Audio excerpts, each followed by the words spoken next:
नमस्कार.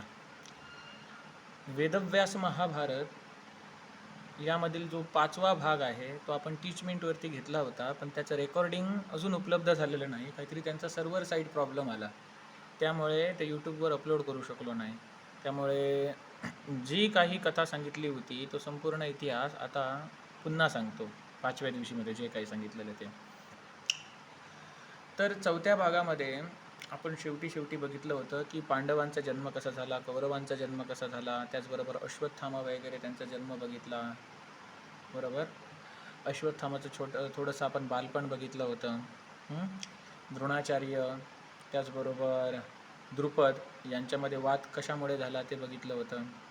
असं करत करत करत करत आपण पांडवांच्या जन्मापर्यंत पोचलो होतो. आणि त्यामध्ये मी सांगितलं होतं की जेव्हा अर्जुनाचा जन्म झाला, साधारण त्याच कालावधीला मथुरेमध्ये रात्री भगवान महाविष्णू जन्माला आले. मग साक्षात भगवानांना पृथ्वीवरती येण्याचं कारण काय, तर ते गीतेमध्ये सांगतात, परित्राणाय साधूना, साधू सज्जनांचं परित्राण, त्याचं रक्षण करण्यासाठी, विनाशाय दुष्कृतां, जे दुष्ट आहेत त्यांचा विनाश करण्यासाठी, धर्मसंस्थापनार्थाय, धर्माची पुनर्स्थापना करण्यासाठी, संभवामी युगे युगे, मी पुन्हा पुन्हा प्रकट होत असतो. तर या वेळेला असं झालं होतं की ते 28व्या द्वापार युगामध्ये, म्हणजे सत्य त्रेता द्वापरकली, सत्य त्रेता द्वापरकली अशी युगांची अशा जेव्हा 28 सायकल्स झालेल्या, 28वा फेरा चालू होता, त्यातल्या द्वापार युगामध्ये, म्हणजे सृष्टीची उत्पत्ती झाल्यापासून जी 28वी सायकल आहे, सध्याच्या सृष्टीची उत्पत्ती झाल्यापासून 4 युगांची जी 28वी सायकल आहे, त्यामधलं जे द्वापार युग, त्या द्वापार युगामध्ये जे दैत्य दानव होते त्यांनी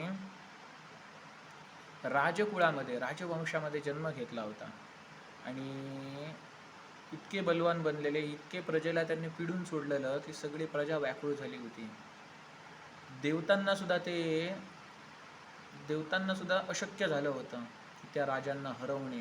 ते राजा म्हणजे कोण होते, ते दैत्य दानव मानवी कुळामध्ये त्यांनी जन्म घेतला होता आणि सगळ्या प्रजेला ते छळत होते.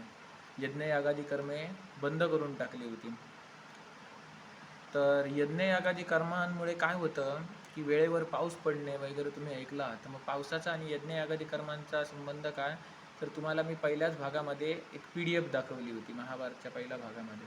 त्यामध्ये आपण जे काही यज्ञयागादी करतो त्यामध्ये औषधी वनस्पती, त्याचप्रमाणे तूप यांची जेव्हा आगीशी त्या रिॲक्शन होते, जडीबुटी औषधी वनस्पती जे आपण आहुती म्हणून टाकतो, तेव्हा त्यांची आगीशी जेव्हा त्यांची रिॲक्शन होते, तेव्हा जो गॅस प्रोड्यूस होतो, जो वायू प्रोड्यूस होतो, त्या वायूमुळे वातावरण शुद्धी होते आणि हवेतले हानिकारक विषाणू कीटाणू मरतात. त्याचप्रमाणे तुमच्यापुढे मी तो एक रिसर्च पेपर दाखवला होता, त्यामध्ये त्यांनी एक ग्राफ दाखवला होता, ज्यामध्ये कार्बन डायऑक्साईडसारखे वायूंचं काय झालं होतं, प्रमाण कमी झालं होतं यज्ञाच्या आदल्या दिवशी. यज्ञाच्या दिवशी म्हणजे यज्ञ करण्यापूर्वी, त्याच्या आदल्या दिवशी म्हणजे -1 डे म्हणून दाखवलं आहे तिथे. मग दुसऱ्या दिवशी, तिसऱ्या दिवशी वातावरणात कसा बदल झाला, कार्बन डायऑक्साईडसारखे हानिकारक वायू कमी झाले आणि हवा शुद्ध झाली. तर ती PDF तुम्हाला मी दाखवली होती. तर सांगायचा उद्देश असा की यज्ञयागादी कर्मांमुळे काय होतं, हवा शुद्ध बनते आणि जी बाष्पीभवनाची क्रिया आहे की पाण्याचं सूर्याच्या किरणांद्वारे, सूर्याच्या उष्णतेद्वारे पाण्याचं बाष्प बनणं, त्याचे ढग बनणं, ढगाद्वारे पुन्हा पाण्याचा वर्षाव होणं, पाऊस, ही बाष्पीभवनाची क्रिया आहे, इव्हॅपोरायझेशन म्हणतात. त्याची इव्हॅपोरायझेशनची ही जी क्रिया आहे, त्याच्यामध्ये यज्ञयागादीमधून जो तयार झालेला वायू आहे तो ॲज अ रिॲक्टंट म्हणून काम करतो, त्यामुळे पाऊस वगैरे वेळेवर पडायचा. आता काय झालं, यज्ञयागादी कर्मेसुद्धा थांबलेली आहे, त्याचप्रमाणे झाडांची सुद्धा मोठ्या प्रमाणावरती तोड होत आहे. त्यामुळे कधीही पाऊस पडणे, कधी वेळेवर पाऊस न पडणे, जेव्हा गरज नसते त्यावेळेला पाऊस पडणे, असं काहीतरी आपण उलटसुलट होताना बघतो आहोत. अर्थातच माणसाने नको ते शोध लावून ही सगळी वाट लावलेली आहे आपल्या लोभासाठी, पैशाच्या लोभासाठी.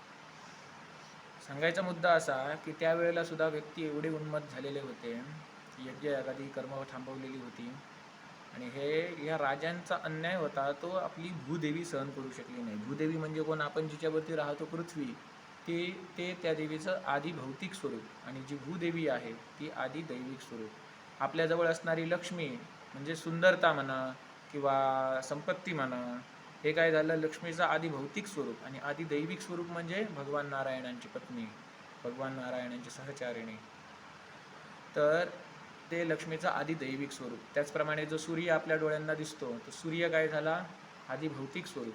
आणि जो सूर्यनारायण आहे विवस्वान, तो काय झाला, आधी दैविक स्वरूप. त्याचप्रमाणे आपल्याला टी व्हीमध्ये दिसतो तो शनी कड्यांवाला, तो काय झाला, ते आधी भौतिक स्वरूपाचं चित्र झालं. आणि आधी दैविक स्वरूप म्हणजे कर्मांचं फळ देतो तो सूर्याचा पुत्र. तर सांगायचा मुद्दा असा की ही भूमिदेवी आहे, आधी भौतिक स्वरूप नाही तर आधी दैविक स्वरूप सांगतं. ती भूदेवी गायीचं रूप धारण केलं आणि ती देवतांकडे गेली आणि सांगितलं की काहीतरी करा म्हण. इंद्र वगैरे देवता म्हणतात कंसासारखे ते दैत्य इतके माजलेले आहेत, मानवी कुळात जन्म घेतलेला आहे की आम्हाला हे अवघड झालेलं आहे. इंद्राला सुद्धा त्या कंसाने पराजित केलेलं होतं.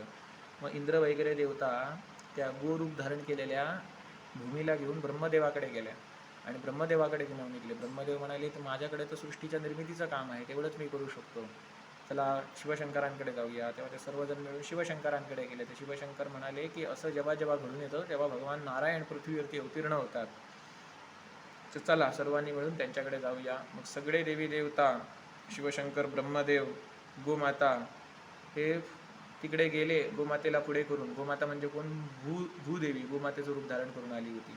आणि त्या सर्वांनी भगवान नारायणांची स्तुती केली क्षीरसागराजवळ जाऊन.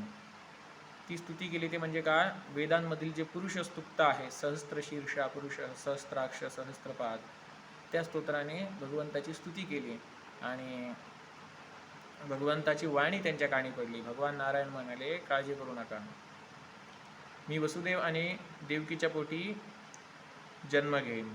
आता भगवान अजन्म आहेत, शाश्वत आहेत, सनातन आहेत, पण ते तरी पण अजन्म असून सुद्धा ते जन्म घेतल्याचं नाटक करतात, रूप धारण करतात. कशासाठी, तर भक्तांसाठी. मग कशासाठी वसुदेव देवकीच्या पोटी त्यांनी जन्म घेतला ते आपल्याला पुढे समजणार आहे. मग सर्व देवतांना भगवंतांनी आवाहन केलं की सर्व देवतांनी तुम्ही सुद्धा आपापल्या अंशाने पृथ्वीवरती जन्म घ्या, आपल्याला मोठी लीला घडवून आणायचं आहे. आणि त्यानंतर असे आश्वासन दिलं आणि सगळे देवता त्या अवतार कार्यासाठी लागले. तेव्हा लक्ष्मी माता म्हणाली की मला सुद्धा तुमच्याबरोबर यायचं आहे, पण गेल्या वेळेला रावणाने माझं अपहरण केलं होतं, तसं काय बाबा या वेळेला होता नाही. मग भगवान नारायण हसले आणि म्हणाले ठीक आहे, या वेळेला मी तुझं अपहरण करीन. आता मी तुझं अपहरण करीन म्हणजेच काय, कृष्णाने रुक्मिणीचं हरण केलं होतं ना ते. त्यानंतर शेषनाग म्हणाले या वेळेला मी येणार, पण तुमचा मोठा भाऊ बनणार, छोटा भाऊ नाही. गेल्या अवतारात मी लक्ष्मण होतो, तुम्ही राम बनून आला होता, तुम्हाला काट्यातून चालावं लागलं, मी नको म्हणून सांगत होतो पण तुम्ही माझं ऐकलं नाही, माझी आज्ञाचं तुम्ही पालन करत नव्हता, मी छोटा असल्यामुळे तुम्हाला त्रास सहन करावा लागला. आता मी तुमचा मोठा भाऊ बनून येणार, म्हणजे माझ्या आज्ञेत तुम्हाला राहावं लागेल. भगवान नारायण म्हणाले ठीक आहे. आणि मग भगवंतानी योगमायेला बोलवलं आणि योगमायेला सांगितलं की हे योगमाया, मी सांगतोय ते नीट ऐक. देवकी वसुदेवची जी पत्नी आहे देवकी, महाभाग्यवती, महाभाग्यवान, तर जे हिरण्यकशिपूचे 6 पुत्र आहेत ते तू तिच्या गर्भामध्ये एकानंतर एक असे स्थापित कर. कंस त्यांना मारेल. आता हे 6 पुत्र म्हणजे कोण, जे प्रल्हादचे भाऊ होते, प्रल्हादाबरोबर जे विष्णू भक्तीला लागलेले होते, त्यांना हिरण्यकशिपूने शाप दिला होता की तुम्ही तुमच्या मृत्यूचं कारण तुमचे वडीलच ठरतील, असा शाप दिला होता. मग त्यांना शापातून मुक्त करण्यासाठी भगवंताने हे नियोजन घडवून आणलं होतं. म्हणून योगमायेला काय सांगितलं की तू वसुदेवची जी पत्नी आहे, वसुदेवची सहचारिणी देवकी, तिच्या गर्भामध्ये हे जे 6 बालक आहेत त्यांना तू स्थापन कर. आणि त्याच्यानंतर 7व्या बालकाच्या रूपात हा शेषनाग जाईल आणि त्याचं देवकीच्या गर्भातून तू आकर्षण कर आणि रोहिणीच्या गर्भात स्थापन कर. रोहिणी कोण, वसुदेवांची दुसरी बायको, जी कारावासात नव्हती, जी आपल्या नगरात होती. मग देवकीच्या गर्भातून त्या बाळाचं आकर्षण झाल्यामुळे तो संकर्षण या नावाने प्रसिद्ध होईल. आणि त्यानंतर 8व्या पुत्राच्या रूपात मी स्वतः जाईन, असं भगवंतानी आश्वासन दिलं. आणि त्या योगमाया देवीला सांगितलं की त्यानंतर वसुदेवाची बुद्धी मोहित झाल्यामुळे तो मला नंदबाबाकडे घेऊन जाईल, यशोदेकडे घेऊन जाईल, आणि त्याच वेळेला तू यशोदेकडे जन्म घे. आणि तुला घेऊन तो कारावासात येईल. आणि जेव्हा कंस येऊन तुला मारण्याचा प्रयत्न करेल तेव्हा तू त्याच्या हातातून सुट आणि आकाशात स्थित हो आणि त्याला सांग की मी गोकुळात वाढतो आहे, अशी त्याला चेतावणी दे. आणि येताना तिथे शुंभ निशुंभ दैत्य मारले आहेत, त्यांचा सुद्धा तू वध कर. एवढं केल्यानंतर तू अमुक अमुक नावांनी ओळखलं जाशील. मग देवी कोणकोणत्या नावाने ओळखली जाईल ती सगळी नावं दिलेली आहेत. श्रीमद भागवत महापुराणमध्ये ही गोष्ट आढळेल, त्याचप्रमाणे विष्णू महापुराणमध्ये हा इतिहास आढळेल. तर आणि त्या देवीला सांगितलं एवढे काम केल्यानंतर तुझे जे काही भक्त असतील त्यांची मनोकामना मी पूर्ण करेन, असं भगवान नारायण म्हणाले. तर देवीने आज्ञा मानली आणि ती आपल्या कार्याला लागली. आणि इकडे मथुरेमध्ये कंस याने काय केलं होतं, त्याचे वडील होते उग्रसेन, त्यांचं ते खरं मथुरेचं राज्य होतं. कंस सत्तेसाठी इतका लोलूप झालेला की त्याने आपल्या वडिलांना उग्रसेनाला तुरुंगात टाकलं होतं आणि आपण राज्य करत होता. आणि त्याने ठरवलं की वसुदेव हा त्याचा मंत्री आहे, तो आपल्याला सोडून जाऊ नये, म्हणून त्याच्याशी काहीतरी एक असं मजबूत नातं बनवलं गेलं पाहिजे.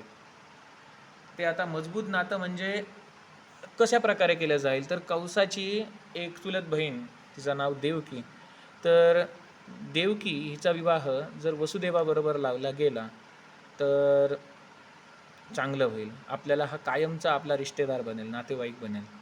मग कंसाने अशी आयडिया केली आणि देवकीचं लग्न, आपल्या बहिणीचं लग्न त्या वसुदेवाबरोबर लावून दिलं. आणि लोकांना दाखवायला, मोठेपणा आपल्या दाखवायला, म्हणजे आकडण्यासाठी दाखवून देतोय की बघा मी थाटामाटात माझ्या बहिणीचं लग्न लावून दिलं, बघा मला केवढी काळजी आहे.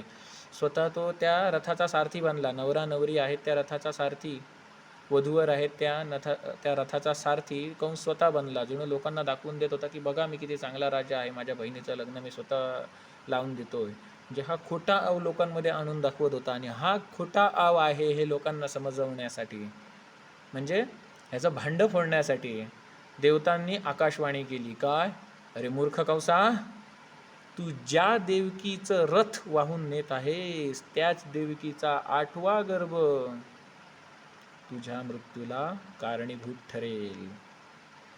हे ऐकल्यानंतर कंस जो चाळवला त्याने मेनातून तलवार काढली आणि देवकीला मारायला निघाला. आणि त्याच वेळेला वसुदेवाने थांबवलं आणि कंसाला सांगितलं, हे बघा, इंद्रासारखे मोठमोठ्या देवतांना तुम्ही पराजित केला, इंद्रासारखे देवता तुम्हाला युद्धामध्ये पाठ दाखवून पळालेले आहेत, आणि तुम्ही जर स्त्रीचा वध केला तर लोक काय म्हणतील, हे बरोबर नाही.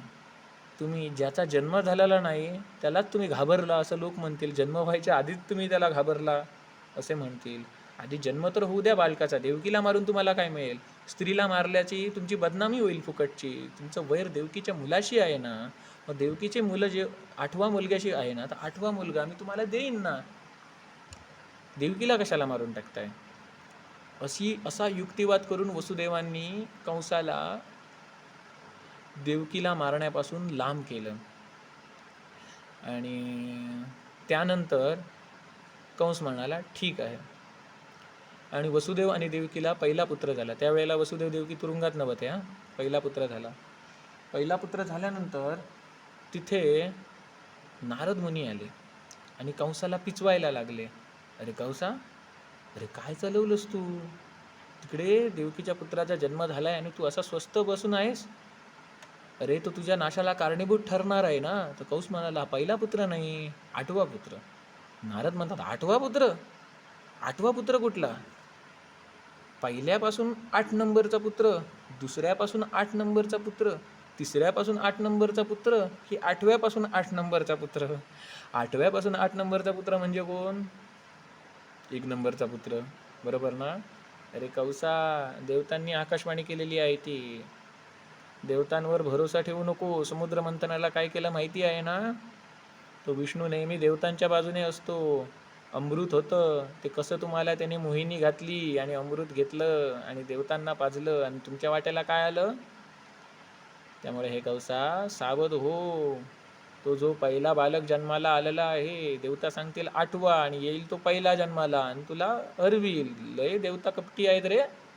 मी बाबा तुझ्या भल्यासाठी तुझं सांगण्याचं काम केलं, बाकी काय ते तू बघ, असं सांगून नारद मुनी निघून गेले. आता हे का सांगितलेलं, कारण भगवंतांनी योगमायेला सांगितलं ना, पहिले जे 6 गर्भ देवकीच्या पोटात, देवकीच्या गर्भामध्ये स्थापित करायचे ते कोण असणार? हिरण्यकशिपूचे पुत्र असणार, प्रल्हादाचे भाऊ, ज्यांना हिरण्यकशिपूने शाप दिला होता की तुमच्या मृत्यूचं कारण तुमचे वडील ठरतील असं. तर जे पहिले जे 6 बालक होते त्यातल्या पहिल्या बालकाचा जन्म झाला आणि कंस दनादन तिथे पाय आपटत गेला आणि जे देवकीच्या हातात जे बाळ होतं ते त्याने हिसकावून घेतलं. वसुदेव आणि देवकी म्हणाले, "ओहो, हे तर पहिलं बाळ आहे, तुमच्या नाशाला कारणीभूत ठरणार असं सांगितलं गेलं आहे, ते 8वं बाळ, पहिल्या बाळाला तुम्ही का मारता?" तर कंसाने काही ऐकून न घेता त्या बाळाच्या पायाला धरलं, गोल गोल गोल गोल फिरवलं आणि भिंतीवरती आदळलं.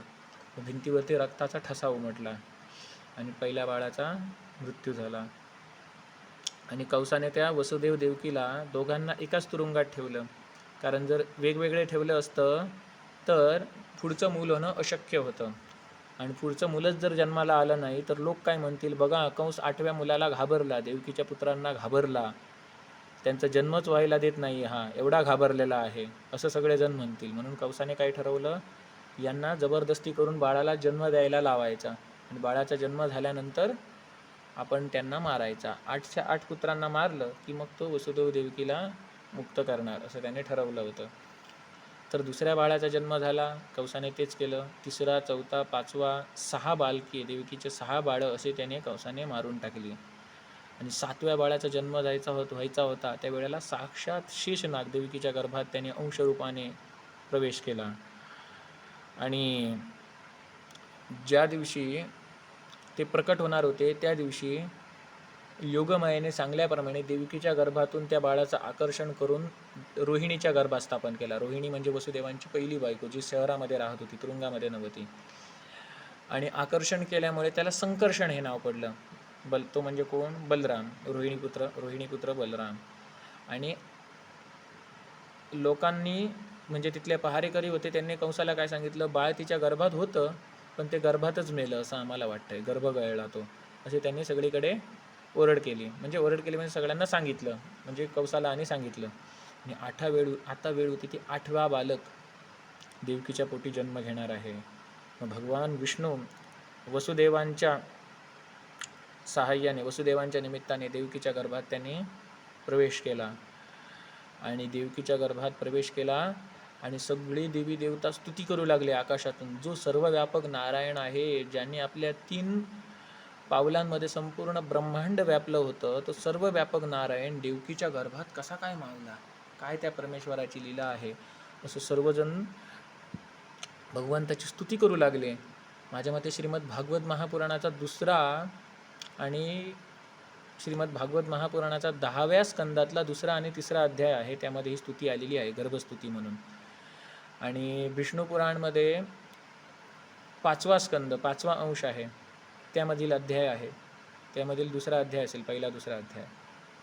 तर सांगायचा मुद्दा असा, सगळे देवता स्तुती करू लागले. एवढा मोठा सर्वव्यापक नारायण, ज्याच्यापासून संपूर्ण विश्वाची निर्मिती झाली, आपल्या 3 शक्तींद्वारे जो विश्वाची निर्मिती, पालन आणि प्रलय करतो, प्रलय घडवून आणतो, हा सर्वव्यापक नारायण देवकीच्या गर्भात कसा काय मावला. सगळेजण भगवान विष्णूची स्तुती करायला लागले. आणि भगवान नारायण म्हणजे भगवान विष्णू मध्यरात्री भाद्रपद कृष्ण अष्टमी या दिवशी प्रकट झाले.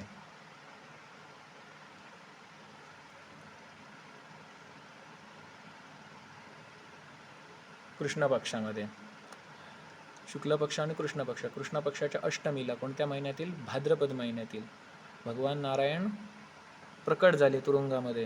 ते सुद्धा कसे? चतुर्भुज स्वरूपात, आपल्या मूळ स्वरूपात. शंखचक्र पद्मगदा हातात धारण केलं होतं. कसं होतं ते स्वरूप? निळकमळा समान पाय होते, चमकदार पितांबर वाऱ्याने फडकत होतं, वाऱ्याने फडफडत होतं. त्याचबरोबर अंगावरती वैजयंती माळा होती गळ्यामध्ये आणि शंखचक्र पद्मगदा धारण केलेले चतुर्भुज स्वरूप, 4 हात चतुर्भुज स्वरूप. त्याचप्रमाणे शंखासारखा गळा होता, मान होती आणि कानात मकर कुंडले धारण केलेली होती. कमळाची पाकळी दुमडल्यानंतर जशी दिसते त्या पद्धतीने त्यांचे ओठ होते आणि देदीप्यमान मुकुट होता. कमळाच्या पाकळीप्रमाणे त्यांचे डोळे होते सुंदर सुंदर. कुरडे कुरडे केस होते. असं सुंदर स्वरूपात भगवान विष्णू, जे आदी नारायण या नावाने ओळखले जातात, ते त्या ठिकाणी प्रकट झाले. भगवान प्रकट झाले हे बघून वसुदेव देवकी हे स्तुती करू लागले. आणि स्तुती करू लागले तेव्हा भगवान म्हणाले की हे वसुदेव देवकी, मी तुमच्या पोटी जन्म घेणार आहे, पुत्र स्वरूपात येतोय, मी तुमचा पुत्र म्हणून मी जन्म घेणार आहे. तर वसुदेव देवकी विचारू लागले की हे भगवंता, आम्ही असं नक्की काय पुण्यकर्म केलं, असं काय केलं पुण्यकर्म ज्यामुळे तू आमच्या पोटी जन्म घेत आहेस. त्या भगवान नारायण म्हणाले की ही सध्याची सृष्टी आहे, त्याची उत्पत्ती व्हायच्या आधीचं जे मन्वंतर होतं, म्हणजे सध्याची सृष्टी आहे त्याच्या आधीच्या सृष्टीमध्ये, म्हणजे प्रत्येक सृष्टीचा प्रलय झाल्यानंतर नवीन सृष्टीची निर्मिती होते, म्हणजे सध्याच्या सृष्टीच्या निर्मिती व्हायच्या आधीची जी सृष्टी होती त्यामध्ये तुम्ही दोघं सुतपा आणि पृष्णी या नावाने ओळखला जायचा. म्हणजे वसुदेव सुतपा आणि देवकी पृष्णी या नावाने ओळखली जायची. आणि तुम्ही दोघांनी माझी खूप तपस्या केली आणि तुम्ही त्यावेळेला सुकी पानं खाऊन राहिलात आणि माझी तपस्या केली आणि मी प्रसन्न झालो आणि तुम्हाला सांगितलं, बोला तुम्हाला काय वरदान पाहिजे. तेव्हा तुम्ही म्हटलात, विचार विनिमय करून तुम्ही सांगितलात की आम्हाला तुमच्याप्रमाणे पुत्र पाहिजे, तुझ्यासारखा पुत्र हवा आहे देवा, तुझ्यासारखा पुत्र. तेव्हा भगवान म्हणाले, मी विचार केला की माझ्यासारखा दुसरा कोणी पुत्रच नाही. न तस्य प्रतिमा असती, ना तस्य प्रतिमा असते म्हणजे काय, त्याच्यासारखी दुसरी प्रतिमा म्हणजे त्याच्यासारखी दुसरी झेरॉक्स कॉपी नाही, त्याच्यासारखा दुसरा कोणीही नाही, त्याच्यासारखा तोच. भगवद्गीतेच्या 11व्या अध्यायामध्ये विश्वरूप दाखवताना, विश्वरूप बघल्यानंतर अर्जुन भगवंताची स्तुती करताना सांगतो की तुझ्यासारखा अन्य कोणीही नाही तुलना करण्यासारखा, मग तुझ्यापेक्षा श्रेष्ठ असणे अशक्यच आहे. ना तस्य प्रतिमा असती, त्याच्यासारखा दुसरा कोणीही नाही. ना तस्य प्रतिमा असती, मग प्रतिमा शब्दाचा अर्थ इमेज नाही आहे इथे. इमेज किंवा प्रतिमा म्हणजे फोटो नाही इथे अर्थ. ना तस्य प्रतिमा असती म्हणजे त्याच्यासारखा दुसरा कोणीही नाही असा त्याचा अर्थ आहे. तर भगवान म्हणाले, माझ्यासारखा दुसरा कोणीही नाही म्हणून मीच तुमच्या पोटी जन्माला येतोय. मग त्यावेळेला भगवान त्यांच्या पोटी जन्माला आले. पृष्णीचा पुत्र म्हणून पृष्णीगर्भा या नावाने विख्यात झाले. मग ती यापूर्वीच्या आदल्या सृष्टीची गोष्ट आहे, त्यामुळे सध्याचे जे ग्रंथ आहे त्यामध्ये ती सहसा मिळत नाही, सापडत नाही ती गोष्ट पृष्णीगर्भा अवताराची. त्यानंतर या सृष्टीमध्ये, सध्याच्या सृष्टीमध्ये तेच दोघेजण सुतपा आणि पृष्णी यांचा पुनर्जन्म झाला आणि ते कश्यप आणि अदिती या नावाने ओळखले गेले. मग कश्यप आणि अदिती जेव्हा बनले होते तेव्हा भगवंतांनी त्यांच्या पोटी पुन्हा अवतार धारण केला. भगवंत त्यांच्या पोटी पुन्हा जन्माला आले, ते म्हणजे वामन रूपात, उपेंद्र स्वरूपात, आणि बळीचं गर्वहरण केलं. 3 पायामध्ये 3 पावलांमध्ये संपूर्ण ब्रह्मांड व्यापले. ते भिक्षुकाचं रूप घेऊन, एका छोट्या बटुकाचं रूप घेऊन आले होते. आणि त्यानंतर तेच दोघेजण, त्यांचा पुनर्जन्म झाला त्रेतायुगीमध्ये. ते म्हणजे प्रभू, ते म्हणजे काय, दशरथ आणि कौसल्या. मग भगवंतांनी त्यांच्या पोटी पुन्हा अवतार धारण केला, तो म्हणजे प्रभू श्री राम. म्हणजे भगवंत त्यावेळेला त्यांच्या पोटी राम रूपात अवतीर्ण झाले. आणि आता तेच दोघे जे गेल्या मन्वंतरात पृष्णी आणि सुतपा होते, त्याच्यानंतर जे कश्यप आणि अदिती म्हणून जन्मले, त्याच्यानंतर ते दशरथ आणि कौसल्या म्हणून जन्मले. पहिल्या कोण होते ते सुतपा आणि पृष्णी, नंतर कोण झाले कश्यप आणि अदिती म्हणून जन्मले, त्याच्यानंतर दशरथ आणि कौसल्या म्हणून जन्मले. आणि आता ते 28व्या द्वापरयुगामध्ये वसुदेव आणि देवकी म्हणून त्यांचा पुनर्जन्म झालेला आहे. मग तुमच्या पोटी मी परत जन्माला येतोय असं भगवंतांनी सांगितलं. तुमची इच्छा मी पुन्हा एकदा पूर्ण करतोय असं सांगितलं. आणि त्या दोघांनी, वसुदेव देवकीने भगवंताची स्तुती करायला आरंभ केली की तुम्हाला स्तुती मिळेल, भागवत महापुराणात मिळेल, विष्णू पुराणात मिळेल. त्याचप्रमाणे जो हरिवंश पुराण आहे, म्हणजे महाभारतचा जो अखिल भाग त्याला म्हटलं जातं, महाभारतचा अपेंडिक्स, त्यामध्ये सुद्धा तुम्हाला मिळेल. तर स्तुती झाल्यानंतर भगवान विष्णूंनी, भगवान नारायणाने बाळाचं रूप धारण केलं. ते बाळ दिसायला कसं होतं, सुंदर होतं, सावळं होतं, साजिरं गुजिरं सावळं. मग सावळे सुंदर रूप मनोहर. मग ते सावळं होतं म्हणून त्या रंगामुळे त्यांचं नाव काय पडलं, कृष्ण. कृष्ण या शब्दाचा अर्थ आकर्षक असा सुद्धा होतो. तर वसुदेवाने काय केलं, आता त्याची बुद्धी मोहित झाली. जसं भगवंताने सांगितलं होतं ना, ते योगमायेला वसुदेवाची बुद्धी मोहित होणार, त्यामुळे मला तो यशोदेकडे नेणार, यशोदा आणि नंदबाबाकडे, आणि तिथे तू प्रकट व्हायचंस, मग तुला तो इकडे आणणार. आता मोहित होणार म्हणजे काय, भगवंताच्या इच्छेनुसारच वसुदेवाची बुद्धी मोहित झाली. कारण यशोदा आणि नंदबाबा हे सुद्धा भरपूर पुण्यवान होते आणि त्यांच्या पुण्याचं फळ म्हणून भगवंत त्यांच्या घरी जाणार होते हे निश्चित होतं. मग ती लीला घडवून आणण्यासाठी केलेलं हे सगळं नाटक होतं. म्हणजे भगवंत पृथ्वीवरती अवतीर्ण होण्यामागे अनेक उद्दिष्ट असतात, अनेक प्रयोजनं असतात. त्यापैकी हे एक झालं. तर भूभार हरण करणे हे एक आहे. आणि असे वसुदेव देवकी म्हणा किंवा नंदबाबा यशोदा म्हणा, हे जन्मोजन्मी त्याची भक्ती करत आलेले आहे, तर त्यांना त्यांच्या भक्तीचं फळ देणं हे सुद्धा एक उद्दिष्ट आहे. सज्जनांचे रक्षण, सज्जना परित्राणाय साधूना, विनाशायच दुष्कृतान, दुष्टांचा विनाश करण्यान, धर्मसंस्थापनार्थान, धर्माची पुनर्स्थापना करणे, हे 3 प्रमुख उद्देश असतात ज्यासाठी भगवान वेळोवेळी युगायुगांमध्ये प्रकट होतात. तर वसुदेवाची बुद्धी मोहित झाल्यामुळे वसुदेवाने भगवंतांना म्हणजे शिशुरूपधारी भगवंतांना त्याने उचलून घेतलं आणि त्यांना सुरक्षित बाहेर न्यायचं ठरवलं. पण हे सगळे तर तुरुंग वगैरे बंद, बाहेर पहारेकरी थांबले. आता काय करायचं? आणि मोठ्यांचे घडघडू लागलं, पाऊस वगैरे आला, योगमायेने आपला प्रभाव दाखवायला सुरुवात केली आणि सगळे जे पहारेकरी होते ते झोपी गेले आणि तुरुंगाची दारं आपोआप खोलली गेली. जी कुल्प वगैरे होती ती उघडली गेली, तुरुंगाची दारं खोलली गेली आणि भगवान नारायणांना घेऊन म्हणजे छोट्या बाळकृष्णाला घेऊन वसुदेव बाहेर निघाला तर सगळे पहारेकरी वगैरे झोपले आहेत. आणखी एक जगन्नाथपुरी आहे ना, त्या साईडला एक सरळदास नावाचे संत होऊन गेले. त्यांनी महाभारतावर आधारित कथा लिहिल्या होत्या. त्यामध्ये उल्लेख आहे की त्यावेळेला एक छोटासा गाढव तिथे आला आणि मोठ्या मोठ्याने रेकू लागला. तर वसुदेव त्याला म्हणाले, अरे थांब गाढवा, मोठ्या मोठ्याने ओरडू नको, ते झोपलेले सैनिक उठतील. हा माझा हरी अडला आहे, मी तुझे पाय धरतो, मोठ्याने रेकू नको. म्हणून तेव्हापासून म्हण आली, अडला हरी गाढवाचे पाय धरी. पण मूळ महाभारत किंवा श्रीमद भागवत महापुराण का विष्णू पुराणात ही कथा नाही आहे. सरळदास यांनी लिहिलेल्या ज्या कथा आहेत महाभारतावर आधारित त्यामध्ये ती गोष्ट आहे, मूळ ग्रंथामध्ये नाही आहे. तर असंच आपलं तुम्हाला विषय आला म्हणून सांगितलं. तर हरीला घेऊन गेले हे वसुदेव आणि यमुना नदी पार करायची होती आणि संपूर्ण मोठ्याने पाऊस लागत होता, घडघडत होतं, नदीला पूर आला होता. तरी पण हे तसेच चालत गेले भगवंतावरती विश्वास ठेवून. एवढं पाणी आलं, पुढे जातात एवढं पाणी आलं, एवढं आलं म्हणता म्हणता पाणी वर गेलं आणि शेवटी जेव्हा भगवंताच्या पायाला लागलं तेव्हा ते पाणी खाली खाली खाली खाली जायला लागलं आणि मोठा अनेक फणा असणारा असा नाग आला आणि छत्रीसारखा उभा राहिला. म्हणजे भगवंताला पाऊस लागू नये, पावसात भिजू नये असा.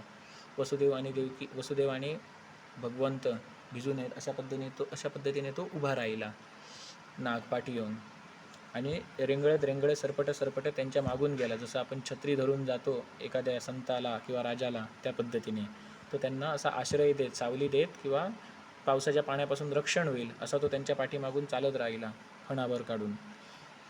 तर अशा प्रकारे वसुदेव आणि कृष्ण हे ज्या ठिकाणी नंदबाबा राहत होते तिथे पोचले आणि नंदबाबाला सांगितलं की असा असा विषय आहे, माझा बाळ आहे, त्याला तुझ्याकडे ठेव. आणि नंदबाबा म्हणाला, मला आता मुलगी झालेली आहे नुकतीच, आजच रात्री. ती म्हणजे कोण होती? योगमाया. भगवंतांनी आज्ञा दिली होती ना. तर नंदबाबा आणि वसुदेवाने काय ठरवलं, मी तुझी मुली घेऊन जातो. म्हणजे मुली जर कंसाला सांगितलं की मला मुली झाली आहे तर कंस तिला मारणार नाही असं त्यांनी अंदाज बांधला. की कारण आकाशवाणी काय होती, देवकीचा 8वा पुत्र तुला मारणार, पण 8वी मुली झाली असं समजल्यावर कंस कदाचित तिला मारणार नाही. अशी संभाव्यता धरून वसुदेवाने ती मुली आपल्याला घेतली आणि आपला जो मुलगा होता साक्षात विष्णू नारायण कृष्ण त्याला यशोदेच्या कुशीत ठेवलं. आणि तिच्या कुशीतली जी मुली होती तिला घेऊन योगमाया तिला घेऊन वसुदेव परत कंसाच्या कारावासामध्ये आला आणि सगळे तुरुंगाची जी दारं होती ती आपोआप बंद झाली, कुलूप वगैरे आपोआप बंद झालं आणि पहारेकरी आणि जागे झाले. आणि बाळ रडतंय असा आवाज आला. ही बातमी कंसापर्यंत पोचली. आता हे 8वं बाळ आहे. त्यामुळे कंसाच्या हृदयात थरकाप उडाला, त्याचं हृदय थरथरू लागलं. अरे हेच ते बाळ की काय मला मारणार आहे, आता लहान आहे तसं ज्याला संपवून टाकू. म्हणून कंस दन पाय आपटत आला आणि तिथे आला आणि देवकीला सांगू लागला, दे ते बाळ, नाही तर मी हिसकावून घेईन, दे. तर देवकी म्हणाली, ही तर मुली आहे, ही तर स्त्री जन्माला आलेली आहे, आकाशवाणीनुसार पुत्र तुला मारणार, ही तर स्त्री जन्माला आलेली आहे. मी हिला देऊ शकत नाही, हिला मारून तुला काय मिळणार? तेव्हा कंस म्हणाला, आता मी काय ऐकणार नाही, ते देवता आहेत, मुलगा जन्माला येईल असं सांगतील आणि मुलीच्या रूपात विष्णू जन्म घेऊन मला मारेल, सांगता येत नाही. म्हणून कंसाने काही ऐकून न घेता त्या बालिकेला देवकीच्या हातातून हिसकावून घेतलं, गोल गोल गोल गोल फिरवलं आणि भिंतीवरती आपटणार होता तेवढ्याच त्याच्या हातातून ती मुली निसटली आणि आकाशात जाऊन स्थित झाली. आणि देवीने आता आपलं मूळ स्वरूप धारण केलं. देवी आपल्या मूळ स्वरूपात प्रकट झाली आणि सांगू लागली, अरे कंसा, विष्णू आता बाळाचं रूप धारण करून गोकुळात वाढतोय आणि तो तुझ्या नाशाला कारणीभूत ठरणार, असं देवीने सांगितलं. आणि ती कंसाला अशी चेतावणी दिली आणि ती देवी आपल्या पुढच्या मार्गाला गेली. शुंभ निशुंभ आदी दैत्यांना मारलं, म्हणजे भगवंतांनी सांगितलेलं सगळं उद्दिष्ट तिने पूर्ण केलं. आणि त्याच्यानंतर हिने आता का बरं सांगितलं की भगवान नारायण आहेत ते शिशुरूपात गोकुळात वाढत आहेत? त्याच्यामागचं हे उद्दिष्ट हे होतं की जर कंसाला हे सांगितलं नसतं तर कंसाने दैत्य तिथे पाठवले नसते कृष्णाला शोधायला, आणि कृष्णाद्वारे त्या दैत्यांचा वध झाला असा उल्लेख नाही, तर दैत्यांचा उद्धार झाला असा उल्लेख आहे. भागवत महापुराण जर तुम्ही उघडून बघाल तर जे कोणी असतील, धेनुकासूर असेल, वृषभासूर असेल, बकासूर असेल, तर ज्यांचा कृष्णाद्वारे वध झालेला आहे. आता 2 बकासूर होते, एकाला भीमाने मारलं आणि एकाला कृष्णाने मारलं. तर ज्यांचा वध हा कृष्णाद्वारे झालेला आहे, तर त्या धेनुकासुराचा असेल तर धेनुकासुराचा वध किंवा पुतनेचा वध असं त्या अध्यायाचं नाव नाही आहे, तर धेनुकासुराचा उद्धार, पुतनेचा उद्धार असं नाव आहे. कारण जे कोण भगवंताच्या हातून मारले गेले त्यांना मुक्ती प्राप्त झाली, त्यांना मोक्ष प्राप्त झालं, कारण मरताना त्यांनी भगवंताचं चिंतन केलं. कारण मरताना समोर असे ना, शत्रूच्या भावनेत का असं ना, भगवंताचं चिंतन झालं. भगवद्गीतेमध्ये भगवंत वचन देतात ना की मृत्यूच्या क्षणी जो माझं चिंतन करतो, जो ज्या मृत्यूच्या क्षणी त्या व्यक्तीचं म्हणजे देहत्याग करताना जे चिंतन चालू असतं त्यानुसार त्याला पुढची गती मिळते. मरताना जर कुत्र्याचं स्मरण झालं तर समजा झाला होता पुढल्या जन्माला कुत्रा. सम्राट भरत याने मृत्यूच्या वेळी हरणाचं चिंतन केलं. का केलं? तर मग प्रसंग आला, वेळ आला की तुम्हाला मी सांगेन. तर त्यामुळे त्याचा पुनर्जन्म झाला, तेव्हा तो हरिण बनला, हरणाच्या योनीत त्याचा जन्म झाला. पण जर मृत्यूच्या वेळी जर भगवंताचं चिंतन झालं तर मग भगवंताचा जो धाम आहे वैकुंठधाम, जिथे कुंठ म्हणजे बद्धता नाही असा वैकुंठधाम, जो महाप्रलयाच्या वेळीसुद्धा कधी नष्ट होत नाही असा वैकुंठधाम प्राप्त होतो. तर भगवंत फक्त वैकुंठातच असतात का? तर नारद मुनींनी प्रश्न विचारला होता, देवा तू नक्की कुठे आहेस? ते भगवंतांनी सांगितलं काय, नाहम वसामी वैकुंठे योगिनाम हृदये रवो यत्र गायंती मम भक्ता तत्र तिष्ठामि नारद. म्हणजे मी वैकुंठातच आहे असा नाही, योगींच्या हृदयातच आहे असा नाही, यत्र गायंती मम भक्ता तत्र तिष्ठामि नारद. जिथे जिथे माझे भक्त माझे गुण गात असतात, हरिकीर्तन करत असतात, जिथे जिथे हरिचिंतन हरिकीर्तन चाललेलं असतं, हरिभजन चाललेलं असतं, त्या ठिकाणी मी तिष्ठत उभा असतो. कळलं भगवंताचा वास कुठे असतो? ते सर्वव्यापक आहे, पण तो सर्वव्यापक जरी असला तरी त्याची अनुभूती आपल्याला कुठे येते? जास्त करून ज्या ठिकाणी त्याचे भक्त गात असतात त्या ठिकाणी तो आपली अनुभूती दाखवून देतो. असतो तो सर्वव्यापक, पण अनुभूती कुठे दाखवून देतो? यत्र गायंती मम भक्ता. जिथे जिथे त्याचे भक्त त्याचे गुण गायन करत असतात, गात असतात, तिथे तिथे तो आपली अनुभूती दाखवून देतो. समोरच्या भक्तांची जर तेवढी पात्रता झालेली असेल तर आपलं सुंदर स्वरूपसुद्धा त्यांच्यासमोर प्रकट करतो. कारण जेव्हा अर्जुनाला भगवंतांनी विश्वरूप दाखवलं, त्याच्यानंतर अर्जुनाने कृष्णाला सांगितलं की तुझे जे चतुर्भुज स्वरूप आहे, जे नारायण स्वरूप, ते मला बघायचे आहे, शंखचक्र पद्मगदाधारी, ते मला दाखव. भगवंतांनी ते स्वरूप दाखवलं आणि अर्जुनाला सांगितलं की हे जे तू माझं स्वरूप बघतोयस ते रूप बघणं अत्यंत कठीण आहे. यज्ञयाग, तपस्या, महापूजा इत्यादीद्वारे सुद्धा हे मला असं बघितलं जाऊ शकत नाही. फक्त अनन्य भक्तीद्वारेच मी अशा स्वरूपात बघितला जाऊ शकतो. भगवद्गीतेच्या 11व्या श्लोकातला जर तुम्ही 56, 57, 58 हे जर श्लोक बघाल तर तुम्हाला समजेल. तर 52, 53 सुद्धा श्लोक बघा त्यामधले. तर सांगायचा मुद्दा असा की आता हा जो भगवंत आहे त्याच्या हातून जे जे कोण मारले गेले त्यांना काय मुक्ती प्राप्त झाली. म्हणजे कंस आता ज्यांना ज्यांना पाठवणार, ज्या ज्या दैत्यांना वगैरे पाठवणार, जे कृष्णाच्या हाताने मारले जाणार, त्या सगळ्यांना मुक्ती प्राप्त व्हावी हा उद्दिष्ट होता.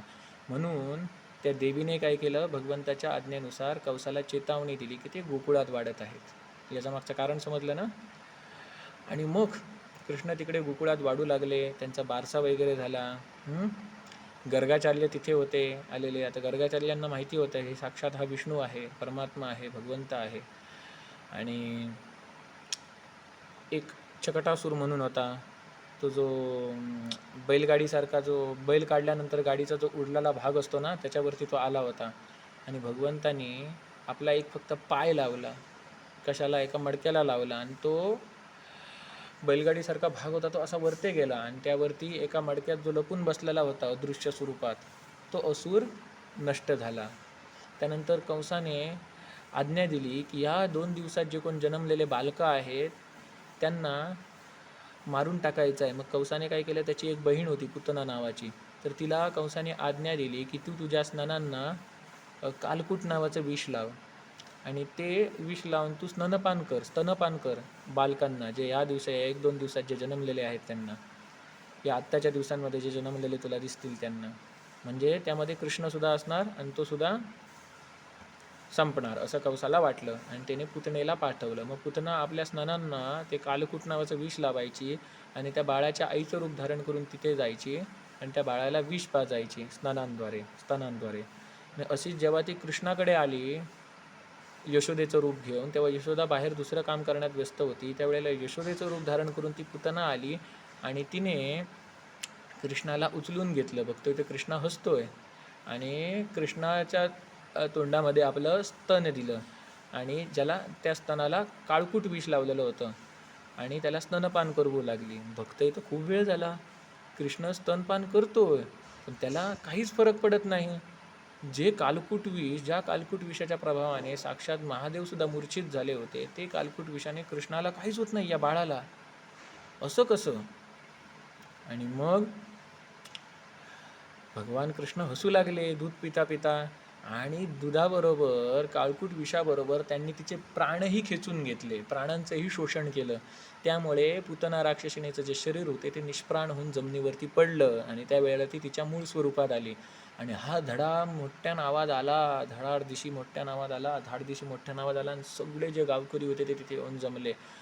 नंदबाबा, यशोदासुद्धा तिथे आली. यशोदेने पटकन कृष्णाला उचलून घेतलं. काय हा हिच्या अंगावरती बसून खेळतोय, ही मोठी राक्षसीन मेलेली आणि तिच्या अंगावरती माझं बाळ बसून खेळतोय, म्हणून तिने कृष्णाला उचलून घेतलं आणि बाजूला गेली. आणि मग या पुतणेला बाहेर कसं काढायचं? मग तिचं मरताना शरीर एवढं मोठं झालं होतं की ते घरातनं बाहेर येत नव्हतं. मग भागवतात उल्लेख असा आहे की त्याचे तुकडे तुकडे केले गेले, आणि मग ते शरीर होतं ते बाहेर काढून टाकलं गेलं भागवतात, आणि मला वाटतं विष्णू पुराणात सुद्धा आहे वाटतं. सांगायचा मुद्दा असा की पुतणेला शेवटी मरताना कृष्णाचं स्मरण झालं, भगवान विष्णूचं स्मरण झालं, त्यामुळे ती मुक्त झाली. म्हणून त्या अध्यायाचं नाव पुतनेचा उद्धार आहे. पुतनेचा वध नाही आहे, पुतनेचा उद्धार, म्हणजे तिचा उद्धार झाला. त्यानंतर कृष्णाला जसं हळूहळू चालायला येऊ लागलं तसं त्याच्या आईने काय केलं, लय तो इकडे तिकडे फिरतोय, धावतोय, हाताला मिळत नाही, म्हणून त्याला पकडलं आणि त्याला एका मुकळीला बांधून ठेवलं. आणि म्हटली आता बघूया कुठे जातोस ते. आणि कृष्ण रेंगाळत रेंगाळत गेला, आणि त्याच्या मुखळसुद्धा त्याच्याबरोबर पाठवून उडली जाऊ लागली. एवढे त्या भगवंताची ताकद आहे. इथलं स्वरूप, पण ताकद लावतोय आपल्या मूळ स्वरूपा एवढी. आणि तसं तो ओढत ओढत घेऊन गेला, आणि 2 अर्जुन वृक्ष होती, यमला अर्जुन वृक्ष, तर त्यांच्यामधून कृष्ण गेला, तर त्याला ते मुखळ अशी आडवी पडून अडकली त्या 2 वृक्षांना, आणि ती झाडं दोन्ही धाडकन कोसळली, आणि लोक सगळे धावत आली, काय झालंय बघते तर कृष्णा तिथे मध्येच बसलेला आहे, 2 झाडं पडलेली आहे तिथे, कृष्णाला काही झालं नाही, आणि तो आपलं हसतोय, दात त्याचा चमकतोय सूर्याच्या किरणांनी. देवकी वसुदेव नाही, पण ती आपली यशोदा तिथे धावत गेली, आणि पुन्हा कृष्णाला उचलून घेतलं, आणि सगळे लोक म्हणू लागले हे काय घडतंय, हे काहीतरी भूताटकीसारखा प्रकार दिसतोय, आपण या गावात राहूया नको, आपण दुसरीकडे राहायला जाऊया. त्या दिवशी ती राक्षसीण आली होती, आता हा यमला अर्जुनचा प्रकार घडला, नको आता इथे राहूया, आम्ही जाऊया दुसरीकडे. मग ते वृंदावनच्या तिकडे गेले राहायला. तर गोकुळातून. वृंदावनच्या तिकडे गोकुळात पहिले राहायचे, आता तिथून ते वृंदावनाने आहे त्या ठिकाणी राहायला गेले. तर त्या ठिकाणी राहायला गेले तर तिथे कृष्णाला अनेक छोटे छोटे मित्रमैत्रिणी मिळाल्या तिथे खेळायला. सुदाम एक त्यांची काही काही नावं आहेत तिथे त्याला राहायला मिळाले ते. तर आता काय झालं, कृष्णाला आता अनेक सवंगडी मिळाले, त्यांच्याबरोबर तो खेळ खेळत राहिला. मग कंस तिथे जे जे कोण धेनुकासूर वगैरे असुर पाठवायचा तर कृष्ण त्यांना मारायचा. अरिष्टासूरसारखे जे असुर होते त्यांना बलरामाने मारलं होतं. आणि म्हणजे मारला म्हणजे त्यांचा काय केला, उद्धार केला. ते मुक्त झाले ना, भगवंताद्वारे मारले गेले त्यामुळे. आणि असं म्हणता म्हणता एके दिवशी ते नदीच्या डोहा किनारी खेळत होते आणि त्या नदीच्या डोहामध्ये विटी दांडूची विटी पडली आणि त्या नदीच्या डोहात एक कालिया नाग राहत होता. आणि तो कालिया नाग सगळं पाणी आहे ते विस्कटून टाकायचा. त्याच्या विषाच्या प्रभावाने पाणी ते विषारी बनलं होतं आणि ते पाणी ज्या झाडांच्या मुळांद्वारे शोषित केलं जायचं ती झाडंसुद्धा सुकत होती. पशुपक्षीसुद्धा तिथून जाणारे मरत होते त्या पाण्याच्या वासाने. आणि एवढं ते विषारी झालं होतं. आणि त्या पाण्यामध्ये ही विटी दांडूची विटी पडली आणि कृष्णाने झाडावरती चढला आणि बघितलं नक्की कुठे पडली आहे ती, आणि त्या ठिकाणी त्याने उडी मारली. मग सगळेजण तिथे जमा झाले, गावकरी लोक. त्यांना बातमी लागली की कृष्ण खाली गेला आहे, तो आता काय येणार की नाही सांगता येत नाही, त्यामध्ये मोठा नाग राहतो. तर आता सगळे घाबरले, आता करायचं काय. मग कृष्ण जेव्हा खाली गेला विटी आणायला तेव्हा तो कालिया नाग तिथे होता. कालिया नागाने त्याला पकडलं आणि कृष्ण सांगू लागला की हे नदी सोडून जातो, ऐकत नव्हता. कालिया नागाने त्याला पकडलं आणि कृष्णाला तो मारायला आला. मग पण कृष्णानंच त्या नागाबरोबर असा खेळ केला की नागाची जी सगळी फणं होती ती आपल्या पायापुढे कृष्णाने चिरडली. आणि तो नाग आपलं एक फण असं वर काढायचा तर कृष्ण त्याच्यावरती पाय टाकून ते फण खाली घालवायचा. तो नाग दुसरं फण वर काढायचा तर कृष्ण आपल्या दुसऱ्या पायाने ते फण खाली करायचा. नाग तिसरं फण वर काढायचं तर कृष्ण पहिल्या पायाने पुन्हा हे फण दाबायचा, दुसऱ्या पायाने वर काढलेलं फण पुन्हा दाबायचा. असं करत तो त्या नागोबाच्या फणावरती नृत्य करू लागला आणि पाण्याच्या नृत्य करत करत असा तो पाण्याच्या बाहेर आला. आणि त्या कालिया नागाच्या तोंडातून अक्षरशः रक्त आणि वांती होऊ लागली. आणि त्यामुळे कालिया नाग त्या शब्दसुद्धा म्हणजे बोलण्याच्यासुद्धा पात्रतेचा राहिला नाही, इतकी त्याची खूप वाईट हालत झाली. त्यावेळेला कालिया नागाच्या जे कोण बायका होत्या त्या तिथे आल्या आणि त्या नागिनींनी विनंती केली की कृपया आम्ही तुमच्याकडे भिक्षा मागतो की आमच्या पतिराजाला तुम्ही घालवू नका, म्हणजे मारून टाकू नका. आम्हाला ते पाहिजे आहेत, आम्ही माफी मागतो, आम्ही त्यांना समजवतो, तुम्ही कृपया यांना प्राणदान द्या, जीवदान द्या. तर भगवान कृष्ण म्हणाले ठीक आहे. आणि त्या कालियाला सांगितलं जाणार का हा यमुनेचा डोह सोडून. तेव्हा तो कालिया नाग फुसकत म्हणजे जेवढे त्याच्यामध्ये त्राण उरले होते त्यानुसार तो बोलू लागला, मी जर तिकडे गेलो तर गरुड मला मारणार, ह्या भीतीने मी इथे लपून राहिलेलो आहे. कृष्ण म्हणाला घाबरू नका, गरुड माझेच वाहन आहे. आता कृष्ण म्हणजे साक्षात विष्णू ना, नारायण, त्याचे वाहन गरुड कसे बनले तर तुम्हाला मी तिसऱ्या भागात सांगितलेलं आहे. तर कृष्ण म्हणाला काही काळजी करू नका, मी तुमच्या फणांवरती नाचलो ना त्यावेळेला माझ्या पायाचे ठसे तुझ्या फणावर उमटले आहेत, त्यामुळे तुझ्या फणांवरती माझ्या पायाचे ठसे जेव्हा गरुड बघेल तेव्हा गरुड तुला काहीही करणार नाही. त्यामुळे तू गरुडाच्या भयापासून तू मुक्त आहेस, जा तू तुला पाहिजे तिकडे जा, आता तुझ्या नाग लोकात जा. आणि मग तो कालिया नाग आपल्या पत्नींसहित भगवान कृष्णांचा नमस्कार करून त्यांची आज्ञा घेऊन आपल्या मार्गाला गेला. ही घटना घडली. त्यानंतर एके दिवशी तर गोवर्धन पूजा होती. गोवर्धन पूजा म्हणजे खरी इंद्राची पूजा होती त्या दिवशी. मग इंद्रासारखे जे देवता आहेत, जे प्रत्येक मन्वंतराला, प्रत्येक सृष्टीच्या निर्मितीला जे बदलत असतात, त्यांना हे परमात्मा मानून बसायचे त्यावेळेची लोक आणि त्यांची उपासना वगैरे करायचे. तर भगवंताने मुद्दाम म्हणून खेळ केला. भगवंताने काय सांगितलं की ही इंद्राची पूजा तुम्ही का करता. ही गोवर्धन आहे ना, गोवर्धनावरती तुम्ही गोवर्धन पर्वतावरती ही जी काही शेती वगैरे करता, मग ती शेती आपल्याला ज्याच्या कृपेने मिळते, त्या गायीची, बैल आपल्याला कोणामुळे मिळतात, गायीमुळे ना. बैलाची आई कोण, जन्मदात्री गाय. मग गायीची तुम्ही उपासना करा, गाय तुम्हाला दूध वगैरे देते, गायीची उपासना करा. गायीच्या शेणापासून खत मिळतं, त्याचबरोबर पृथ्वीमुळे आपल्याला अन्न मिळतं. तर पृथ्वी आणि गाय म्हणजे काय, पर्वत आणि गाय यांची उपासना करा, इंद्राची का करता. असं भरपूर तर्कवितर्क करून कृष्णाने सांगितलं की तुम्ही इंद्राची उपासना करण्याऐवजी गोवर्धन पर्वत आणि गायीची तुम्ही उपासना करा. हे सांगितल्यामुळे इंद्र क्रोधित झाला. आता इंद्राला माहिती नाही हा कोण आहे तो छोटा बालक. मग इंद्राने, मला वाटतं संवत्सर की काहीतरी नाव आहे, त्या ढगांना आज्ञा दिली की तुम्ही जा आणि मोठ्याने मेघ वर्षाव करा. मग तो मेघ वर्षाव, ढगांमधून पावसाचा तो वर्षाव सुरू झाला. आणि मग करायचं काय, पाणी भरपूर येऊ लागलं. मग गायी वगैरे होते, म्हणजे महापुरासारखी परिस्थिती येऊ लागली. मग गायी वगैरे होते ते आपल्या वासरांना आणि आपल्या पोटाखाली असे लपून राहू लागले, म्हणजे आपण भिजू पण आपल्या वासराला भिजून येणार नाही. मग अशी परिस्थिती झाली. भगवान कृष्णाने काय केलं, गोवर्धन पर्वत आपल्या एका हातावर, एका करंगळीवरती उचललं आणि सगळ्या नागरिकांना, गोपगोपींना, सर्व लोकांना आणि गायींना सांगितलं की या पर्वताच्या आश्रयाला या. सर्व चकित झाले. गायीसहित सगळे जे गोपगोपी होते ते पर्वताच्या खाली राहिले. आणि असं भगवंतांनी 7 दिवस हे गोवर्धन पर्वत उचलून धरलं. आपल्या महाराष्ट्राचं हे दुर्भाग्य आहे की आपल्या महाराष्ट्रात असे काही कीर्तनकार म्हणजे व्यासांच्या गादीवरती उभे राहून सांगतात की कृष्णाने गोवर्धन पर्वत हातावरती उचलून धरणं म्हणजे काय, खरं हातावरती उचलून धरलं नव्हतं.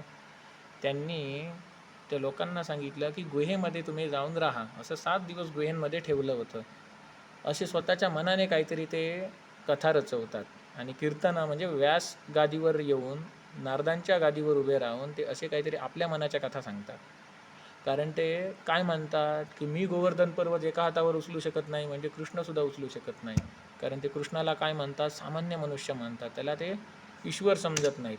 मग अशी लोक पुढे असणार ही भगवंताला माहिती होतं. म्हणून भगवंतानी जणू भगवद्गीतेच्या 9व्या अध्यायातल्या 11व्या श्लोकात सांगून ठेवलेलं आहे. काय सांगितलेलं आहे, अवजानंती मा मूढा मानुषी तनुमाश्रितम परम भावम जानंतो मम भूतमहेश्वरम. म्हणजे काय, मी जेव्हा मनुष्य रूपामध्ये अवतीर्ण होतो, मनुष्य रूप धारण करतो, त्यावेळेला हे मूर्ख माणूस, अवजानंती मा मूढा, मूर्ख माणूस मला जाणत नाहीत. ते मला सामान्य मनुष्य समजून बसतात, कारण मी सामान्य मनुष्यासारखं रूप धारण करतो. त्यावेळेला हे सुद्धा मूर्ख माणूस आहेत, ते सुद्धा मला सामान्य मनुष्य समजून बसतात. आणि त्यामुळे ते माझा जो माझे स्वरूप आहे, सर्व भूत महेश्वरम, सगळी जी भूत म्हणजे सगळे जे जीव आहेत त्यांचा महेश्वर मी आहे, हे मला ते जाणत नाहीत. मी जे शरीर धारण करतो, मत्स्य कुर्म वराह नरसिंह वामन परशुराम राम कृष्ण बुद्ध कल्की दत्तात्रेय कपिल मोहिनी इत्यादी अनंत रूपे मी जी काही धारण करतो, जेव्हा मी असे मनुष्यासारखी रूप धारण करतो तेव्हा ते मला सामान्य मनुष्य समजून बसतात. अशा लोकांना काय म्हटलं आहे, मूढ म्हटलेलं आहे. मग त्यांची काय गती होते, त्यांचं अधपतन कसं होतं, त्याचं वर्णन भगवंतांनी पुढच्या श्लोकामध्ये केलेलं आहे. तुम्ही बघा नक्की. तर भगवद्गीतेच्या 9व्या अध्यायातला 11वा श्लोक. तर भगवंतांनी आपल्या हातावरती, आपल्या करंगळीवरती गोवर्धन पर्वत उचललं, याचा स्वीकार मोठमोठे संतसुद्धा करतात. मग हे आताचे कीर्तनकार जे सांगतात की भगवंतांनी हातावरती पर्वत उचलून धारण केलं नाही, तर त्यांनी गुहेमध्ये लपायला सांगितलं, हे कोण मोठे लागून गेले. मग या अशांसाठी शंकराचार्य काय म्हणतात, आदिशंकराचार्य. आदिशंकराचार्य कुठे आणि हे आताचे कीर्तनकार कुठले. मग आदिशंकराचार्य सुद्धा अशा मूर्ख माणसांसाठी काय म्हणतात, भगवद्गीतेच्या 9व्या अध्यायातल्या 11व्या श्लोकाचं भाष्य देताना आदिशंकराचार्य म्हणतात, आदिशंकराचार्यांचं जे भाष्य आहे त्याची मी हिंदी भाषांतर त्याचं दाखवतो. इस प्रकार में यद्यपि नित्य शुद्ध बुद्ध मुक्त स्वभाव तथा सभी प्राणियों का आत्मा हो, तो भी अविवेकी लोग, मूढ़ लोग मेरे सर्वलोक के महान ईश्वर स्वरूप परम भाव को अर्थात सबका अपना आत्मा रूप में परमात्मा सब प्राणियों का महान ईश्वर हो एवं आकाश की भांति बल्कि आकाश की अपेक्षा भी सूक्ष्मतर भाव से व्यापक हो, इस परमात्मा तत्व को न जानने के कारण मुझ मनुष्य देहधारी परमात्मा को तुच्छ समझते हैं। अर्थात मनुष्य रूप से लीला करते हुए मुझ परमात्मा की अवज्ञा अनादर करते हैं, इसीलिए मुझ परमात्मा के निरादर की भावना से वे पामर जीव मारे हुए पडे हे, व्यर्थ मारे हुए पडे हे. मग शंकराचार्यांचं जे संस्कृत भाष्य आहे भगवद्गीतेवरचं, त्यातल्या 9व्या अध्यायातल्या 11व्या श्लोकाचं भाष्य तुम्हाला मी वाचून दाखवलं. म्हणजे मूळ भाष्य आहे ते संस्कृतमधून आहे, त्याचं मी हिंदी भाषांतर केलं आहे. हिंदी भाषांतर हे कोणी केलेलं आहे? श्री हरिकृष्णदास गोयनका यांनी केलेलं आहे. तर त्यामध्ये शंकराचार्य सुद्धा स्वीकार करतात की भगवंत जेव्हा मनुष्य रूपात अवतीर्ण होतो, आदी शंकराचार्य सांगतात भगवंत जेव्हा मनुष्य रूपात अवतीर्ण होतो तेव्हा जे विवेकहीन जे मूढ लोक असतात ते भगवंताचं जे नित्यशुद्ध बुद्ध मुक्त स्वभाव असे जे स्वरूप आहे, सच्चिदानंद घन असं स्वरूप आहे भगवंताचं, सर्व व्यापक स्वरूप आहे भगवंताचं, परमश्रेष्ठ महेश्वर स्वरूप आहे, त्याला ते जाणत नाहीत. माणसाच्या रूपात भगवंत आलात मग त्याला ते सामान्य माणूस समजून बसतात, त्यांना भगवंतांनी मूढ म्हटलेलं आहे. मग असे कोणीही असो, भले राष्ट्रीय कीर्तनकार नावाने ओळखले जात असो, म्हणजे हे राष्ट्रीय कीर्तनकार वगैरे पदवी तुम्हाला शास्त्रामध्ये सापडणार नाही, ही यांनी स्वतःसाठी बनवलेली आहे ती. सांगायचा मुद्दा असा, कलियुग आहे, कलियुगामध्ये अशा प्रकारचे लोक येत जात असतात, तुम्ही फक्त सावध राहिलं पाहिजे. तर सांगायचं उद्दिष्ट असा की सर्व संतांनी सुद्धा हे स्वीकार केलेलं आहे. मग संतांपेक्षा हे आताचे कीर्तनकार कोण मोठे लागून गेलेले नाहीत. त्यामुळे जे संतांनी सांगितलेलं आहे तर त्याला कॉन्ट्राडिक्ट करताना, व्यासांच्या वाणीला कॉन्ट्राडिक्ट करताना असं कीर्तनात काय ती बोलावे, कीर्तनात काय बोलावं यापेक्षा कीर्तनात काय बोलू नये याच्यावरती महत्त्वाचं लक्ष दिलं पाहिजे. तर भगवंताने जेव्हा ते गोवर्धन पर्वत धारण केलं आणि इंद्राने ती वर्षाव सुरू केली होती आणि म्हणता म्हणता 7 दिवस भगवंताने ते गोवर्धन पर्वत उचलून धरलं आणि सगळी तिथल्या लोकांच्या खाण्यापिण्याची सगळी सोय सुद्धा केली त्या पर्वताखालीच. आणि एवढं मोठं ब्रह्मांड, एवढं मोठं हे स्वरूप, एवढं मोठं गोवर्धन पर्वताचं स्वरूप धारण भगवंतानी केलं 11 वर्षाच्या भगवंतानी, 11 वर्षाच्या बालकाच्या स्वरूपात असलेल्या भगवंतानी. आणि हे बघून इंद्र घाबरला, याची नक्कीच भेट घेतली पाहिजे, कोण आहे हा, बघितलं बघूया तरी. म्हणून इंद्र बघायला गेला. दुसऱ्या दिवशी पाऊस थांबवला. पाऊस थांबवल्यानंतर सगळ्या लोकांना भगवंतांनी सांगितलं चला चला चला चला आता आपापल्या घरी चला. गाई गुरांना सांगितलं चला आता आपापल्या गोठ्यात आपापल्या मालकांबरोबर चला. सगळी लोक बाहेर गेली आणि भगवंतांनी सावकाश ते पर्वत होतं ते पुन्हा जमिनीवरती ठेवलं. आणि दुसऱ्या दिवशी पुन्हा जेव्हा ते गाई चरायला गेले त्यावेळी तिथे इंद्र आला. आणि इंद्र येऊन बघतो तर काय, हा छोटासा बालक आहे 11 वर्षाचा कृष्ण, तर त्याच्यावरती गरुड अदृश्य रूपात त्याला सावली देत फिरतंय. त्याच्यावरती जसं आपण छत्री घेऊन फिरतोय ना, महापुरुषाच्या पाठी लोक छत्री घेऊन फिरत असतात सावली मिळावी म्हणून, ऊन लागतं नाही म्हणून, तसं गरुड त्याला ऊन लागतं नाही म्हणून अदृश्य रूपात त्याला सावली देतंय हवेत उडत उडत. मग इंद्राने विचार केला, ज्याचा गरुड ह्याचा सेवक आहे, मग गरुडाचा स्वामी कोण आहे, तर विष्णू आहे. मग आपण सर्व देवतांनी मिळून गोरूपधारी भूमातेबरोबर ब्रह्मदेव शिवशंकर सर्वांनी मिळून क्षीरसागराकडे जाऊन भगवंताला विनवणी केली होती वसुदेव देवकीचा पुत्र म्हणून जन्म घेण्यासाठी. तर हेच तर नाहीत ना भगवान विष्णू, माणसाच्या रूपात इथे लहान बाळाच्या रूपात आलेले असतील, पण ते तर वसुदेव देवकीच्या पोटी जन्म घेणार होते, मग ते इथे कसे काय आले इंद्राला समजत नव्हतं. पण काहीतरी त्यांची लीला असणार हे तर त्याला माहिती होतं. मग इंद्र धावत गेला, भगवंताचे चरण पकडले आणि माफी मागितली, मला माफ करा माफ करा. भगवंतानी त्याला माफ करे. इंद्राने भगवंताची स्तुती करायला सुरुवात केली आणि गाईच्या दुधाने भगवंताचा अभिषेक केला आणि सांगितलं मी जसा देवतांचा इंद्र आहे तसे तुम्ही गायींचे इंद्र असाल, त्यामुळे भगवंताला गोविंद्र हे नाव पडले. गोविंद्र यावरून आता शब्द मग कसा बनला, गोविंद बनला. गोविंद शब्दाची व्युत्पत्ती ही विष्णू पुराणामध्ये आलेली आहे 5व्या स्कंदामध्ये, म्हणजे 5व्या अंशामध्ये. तर त्यानंतर भगवान म्हणाले प्रसन्न होऊन इंद्राला, बोल इंद्रा वर माग, काय पाहिजे, कशासाठी आलायस, वर माग. तेव्हा इंद्राने सांगितलं मी तुम्हाला बघण्यासाठी आलो होतं, हे सर्व घडून आलं ते तुमची माफी मागायला आलो होतो. आता तुम्ही जर वर मागायलाच सांगितला तर माझी एक इच्छा आहे की माझा अंश हस्तिनापुरात वाढत आहे, तर तुम्ही तुमच्या स्वतःच्या शरीराप्रमाणे त्याचं रक्षण करा. व भगवान कृष्ण म्हणाले काही काळजी करू नका. 11 वर्षाचे असताना भगवान कृष्ण काय इंद्राला म्हणाले, काही काळजी करायची गरज नाही. जोपर्यंत माझे पाय या धरतीला स्पर्श करत आहेत तोपर्यंत अर्जुनाचं कोणीही वाकडं करू शकणार नाही. जोपर्यंत माझे पाय या पृथ्वीला स्पर्श करत आहेत तोपर्यंत अर्जुनाला कोणीही पराजित करू शकत नाही.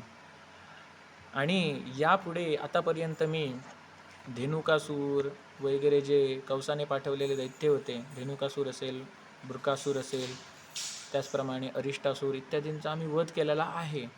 पण जे आता उरलेले सगळे जे दैत्य आहेत, राजवंशात जन्म घेतलेले, मग त्यांच्यासाठी मी असं एक युद्ध घडवून आणणार आहे ज्यामध्ये सगळे जे अधर्मी आहेत ते एका बाजूला जातील त्यांच्या कर्मधर्म संयोगाने, म्हणजे कर्मांच्या प्रमाणे, आणि जे सगळे जे धार्मिक योद्धे आहेत, धर्माच्या बाजूने राहणारे आहेत, ते एका पक्षात येतील आणि यांच्यामध्ये महाभयंकर युद्ध होईल. आणि त्या युद्धामध्ये मी अर्जुनाच्या निमित्ताने पृथ्वीचा भार हलका करीन, म्हणजे भूभाराचे हरण करीन अर्जुनाच्या निमित्ताने. जोपर्यंत मी पृथ्वीवरती आहे, जोपर्यंत माझे पाय भूमीला स्पर्श होत आहे, तोपर्यंत अर्जुनाला कोणीही पराजित करू शकत नाही, असं कृष्णाने इंद्राला वचन दिलं. कधी? जेव्हा भगवान कृष्ण 11 वर्षाचे होते तेव्हा. त्यानंतर इंद्र भगवंताची आज्ञा घेऊन आपल्या लोकाला गेला. आणि त्यानंतर आता सगळे गोप गोपी वगैरे कृष्णाला सांगू लागले की तू कोण आहेस, कोण देवदूत तर नाहीस ना, तू नक्की कोण आहेस, इंद्र तर नाहीस ना, असे सगळे समजू लागले. तर भगवान कृष्ण म्हणाले, मी तुमच्यासारखाच आहे, सामान्य माणूसच आहे असं मला तुम्ही समजा, मला तुमच्यापेक्षा श्रेष्ठ मानू नका. तसं जर तुम्ही मला मानलं तर मला कसं तरी वाटेल, मला तुम्ही वेगळं मानू नका, मला तुमच्यामध्ये खेळायला वगैरे आवडतं असं सांगितलं. आणि त्या रात्री रासलीला झाली, रासलीला महारास. त्यामध्ये सगळे जे गोपिका होते, हे गोपिका हे कोण होत्या? तर पूर्वी जन्मीचे दंडकारण्यातले ऋषीमुनी. मग रामाचं सुंदर शरीर बघून त्यांच्या मनात इच्छा झाली होती की आम्ही जर स्त्रिया असतो तर आम्ही या रामाबरोबर खूप खेळ खेळले असते. आणि ती त्यांची इच्छा, त्यांच्या मनात जी कामना निर्माण झाली भगवंताचं सुंदर स्वरूप बघून, ती पूर्ण करण्यासाठी भगवंतांनी या अवतारात त्यांची ती कामना पूर्ण केली. कृष्ण अवतारात ते सगळे जे दंडकारण्यातले ऋषीमुनी होते ते आता गोपिका म्हणून जन्माला आले होते. मग सर्व गोपिका रात्रीच्या त्या वनात आल्या, यमुनातीरीच्या वृंदावनात, आणि सर्व गोपिका अशा गोल रिंगण करून उभ्या राहिला. मग भगवंतांनी सुद्धा इतकी रूपं धारण केली की 2 गोपिकांच्या मध्ये एक कृष्ण, अशा प्रकारे रिंगण बनवलं. आणि तिथे गाणी नाचणे अशी महारास लीला झाली. आणि त्यामध्ये प्रत्येक गोपिकेची इच्छा पूर्ण करण्यासाठी भगवंतांनी तेवढी स्वरूपं धारण केली होती. एवढ्या 11 वर्षाच्या या कृष्णाबरोबर त्यांना बोलायला मजा यायची, खेळायला मजा यायची, त्याची मस्करी करायला मजा यायची, म्हणून त्या यशोदाकडे जायच्या त्याची कळ काढण्यासाठी. असं आहे आमचं हे दही खायला येतोय, म्हणजे मुद्दाम कृष्ण येऊन आपल्याकडे यावा आणि त्याने दही फोडून खावं, म्हणून ते दह्याची जी मडकी होती ते एकदम उंच नाही, जरा खाली करून ठेवायची, जेणेकरून कृष्ण येईल आणि ते घेईल, आपल्या सवंगड्यांना घेऊन येईल, त्यावरती थर लावेल आणि त्याच्या हाताला मिळेल, असं ते मुद्दाम म्हणून ते दही ठेवायचे मडक्यामध्ये. म्हणजे गोपिकांना खूप आवडायचे छोट्या बाळकृष्णाबरोबर खेळायला. मग अशी ही रासलीला झाली. आणि त्या रासलीलेच्या दुसऱ्या दिवशी कंसाने अक्रूर नावाच्या एका मंत्र्याला पाठवलं, आणि अक्रूर आला आणि अक्रूराने नंदबाबा यशोदाला सांगितलं की कृष्ण आणि बलरामाला तिकडे कंसाने बोलवलंय, असा विषय आहे, मग मल्लयुद्ध करायचं आहे, त्यासाठी बोलवलंय. कृष्ण आणि बलराम म्हणाले ठीक आहे, आणि आपल्या आईवडिलांची अनुमती घेऊन ते निघाले. मग अक्रूर त्यांना घेऊन जात होता. मग सगळे गोपिका आणि बघू लागले, आता आम्हाला या कृष्णाबरोबर खेळता येणार नाही का, बागडता येणार नाही का, याच्या कळी काढता येणार नाहीत का, म्हणून त्या दुःखी झाल्या. हा अक्रूर खरोखरच हा नावाप्रमाणे अक्रूर नाही, हा तर क्रूर आहे, अशा ती त्याची निंदा करू लागल्या अक्रूराच्या, जो कृष्णा बलरामाला न्यायला आलेला त्याची. आणि जसं रथ लांब जाते तसं छोटं दिसत जातं आहे रथ, आणि धूळ उडताना दिसतंय. ते बघून त्या सगळ्या गोपिकांच्या मनात खूप वाईट वाटलं त्यांना, आपल्याला आता हे कृष्ण बलराम सोडून जात आहेत, आता आपले दिवस पुढचे कसे होणार. म्हणून ते काही काम करताना, झाडू मारताना, जेवण बनवताना, खाताना पिताना, आपल्या मुलांना स्तनपान करताना, केस वगैरे विंचरताना प्रत्येक क्षणी ते कृष्णाचं चिंतन करायचे. म्हणजेच काय, हे पूर्वजन्मात दंडकारण्यातले ऋषीमुनी होते, त्यांची पुण्याही तेवढी होती, त्यामुळे त्यांना श्रीकृष्णाचा श्रीहरीचा सहवास लाभला. आणि ज्या ज्या स्त्रियांना त्या वृंदावनात महारास लीलेसाठी यायला त्यांच्या पतींनी दिलं नव्हतं त्या त्या स्त्रियांनी काही तेथेच कृष्णाचं चिंतन सुरू केलं डोळे झाकून, आणि त्यांचं शरीरसुद्धा निष्प्राण झालं त्यावेळेला. अशा सुद्धा घटनांचा उल्लेख झालेला आहे आणि त्यांना मुक्ती प्राप्त झाली त्या गोपिकांना. तर जेव्हा अक्रूर या कृष्णा बलरामाला घेऊन जात होते तेव्हा वाटेत एक नदी मिळाली. त्या नदीमध्ये ते संध्या करण्यासाठी उतरले अक्रूर, आणि त्यांनी पाण्यामध्ये बघितलं तर पाण्यामध्ये एक नाग होता अनेक फणांचा, आणि त्या नागाच्या कुशीमध्ये भगवान विष्णू होते, पण त्यांचा चेहरा सेम कृष्णासारखा दिसत होता, आणि नाग होता तो सेम बलरामसारखा दिसत होता. आणि सगळे देवी देवता तिथे स्तुती करत होते. ऋषीमुनी म्हणा, सप्तऋषी म्हणा, त्याचबरोबर यक्ष गंधर्व हे सर्वजण तिथे स्तुती करत होते. नाग वगैरे सगळे तिथे स्तुती करत होते. मग हा सगळे स्तुती करत होते, आणि त्या याला सुद्धा वाटलं, कोणाला, अक्रूराला सुद्धा वाटलं की आपण तिथे जावं आणि स्तुती करावी. आणि त्याने स्तुती करायला सुरुवात केली अक्रूराने. ती सुद्धा स्तुती ते ग्रंथामध्ये आलेली आहे. आणि अक्रूर तिथून बाहेर आला आणि आपल्या रथावरती बसला. रथावरती बसल्यानंतर भगवान बलराम विचारू लागले की अक्रूरा नक्की काय बघलंस आतमध्ये, इतका चकित काय झाला आहेस? मग अक्रूर म्हणू लागला की जे मी पाण्यात बघितले तेच आता मी समोर बघत आहे, म्हणजे मी तुम्हाला ओळखलं. हे त्याने जाणलं. त्याच्यानंतर तो पुढे घेऊन गेला भगवंताला आणि सांगितलं की मला कंसाने इथे तुम्हाला सोडायला सांगितलं, मग इथं तुम्हाला मी सांगतो त्या पद्धतीने तुम्ही जा.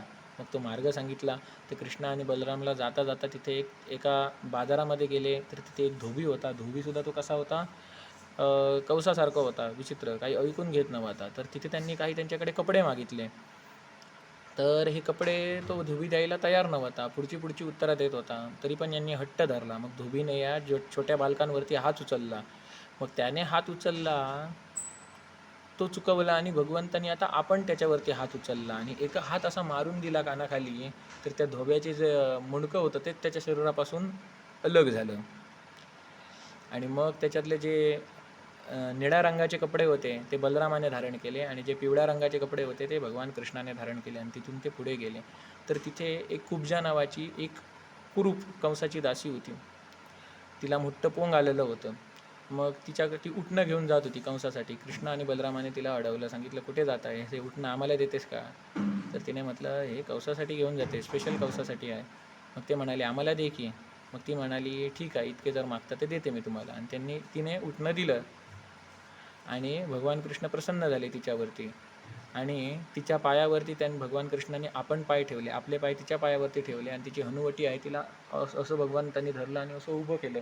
त्यामुळे तिचं जे पाठीचं पोंग होतं ते पूर्णपणे गायब झालं, आणि तिचं रूपांतर एका सुंदरी स्त्रीमध्ये झालं. आणि ती प्रसन्न झाली, आणि तिने भगवंताला सांगितलं की तुम्ही नक्की माझ्या घराकडे येऊन जा. भगवंताने बलरामाकडे बघितलं आणि असंच सांगितलं की हो येऊ. आणि त्याच्यानंतर भगवंत पुढे गेले, तर एक तिथे मंदिर होतं, शिवमंदिर. त्याच्यामध्ये एक धनुष्य ठेवलेला होता, आणि तो धनुष्य उचलण्यासाठी खूप माणसं लागायची. तेव्हा तो धनुष्य उचलायचा, नाही तर कोणालाही तो उचलत नव्हता. तो भगवंत आणि बलराम, कृष्ण आणि बलराम तिथे गेले, आणि त्यांनी सांगितले की आम्हाला नुसता हा धनुष्य बघायचा आहे म्हणून सांगायला गेले. आणि त्याने तो धनुष्य सहज उचलला, आणि त्याला जो प्रत्यंच चढवायला गेले तर कटकट कटकट आवाज आला, आणि तो धनुष्य तुटला. तो त्याचा एवढा महाभयंकर आवाज आला की तिकडे कंसाच्या महालात तो आवाज ऐकू गेला, आणि कंसाच्या हृदय थरथरू लागलं त्या आवाजाने. त्याला समजलं की आता हे विष्णू आणि शेषनाग आलेले आहेत, आता काय आपलं खरं नाही. म्हणून कंसाने काय केलं, चाणूर आणि मुष्टिक या दोन मल्लांबरोबर ज्या आखाड्यामध्ये त्यांचं युद्ध लावायचं ठरवलं होतं कृष्ण आणि बलरामचं, त्याच आखाड्यामध्ये तिथे त्याने एक पिसाळलेला हत्ती सोडला. जेव्हा कृष्ण आणि बलरामचं तिथे आगमन झालं तेव्हा तो पिसाळलेला हत्ती कृष्ण आणि बलरामला मारण्यासाठी म्हणून आला. मग कृष्ण आणि बलराम अशा पद्धतीने हत्तीच्या पायामधून गॅप काढून जायचे की त्या हत्तीला सहज ते सापडायचेच नाही. मग त्यांनी त्या हत्तीचाच चुळा पकडला, कुपळून काढला आणि हत्तीच्याच डोक्यामध्ये घुसवला, आणि त्या हत्तीसुद्धा तो निष्प्राण झाला, आणि त्या हत्तीचा सुद्धा उद्धार झाला. आणि त्यानंतर चाणूर आणि मुष्टिक यांच्याबरोबर युद्ध झालं भगवंत आणि बलरामाचं. कृष्णाबरोबर चाणूर याचं युद्ध, तर बलरामाबरोबर मुष्टिक याचं युद्ध.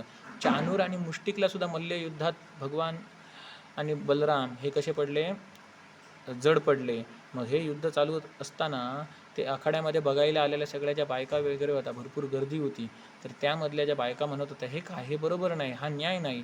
हे केवढे छोटे छोटे 11-12 वर्षाचे हे बालक आहेत आणि ते केवढे चाणूर आणि मुष्टी हे केवढे तरी मोठे आहेत. मग हे यांच्याबरोबर हे युद्ध करतायत, हे बरोबर नाही. त्यातल्या मग काही बायका म्हणत होत्या की नाही, हे साधेसुद्धा नाही आहेत. हे कोण आहेत? तर मी असं ऐकलं आहे की तो छोटा दिसतोय ना, निळकमळाप्रमाणे ज्याचा रंग आहे, घामामुळे जो सुंदर दिसतोय, तो जो आहे त्याचं नाव कृष्ण आहे. आणि त्याने एका हातावरती 7 दिवस गोवर्धन पर्वत धारण केलं असं मी ऐकलं आहे.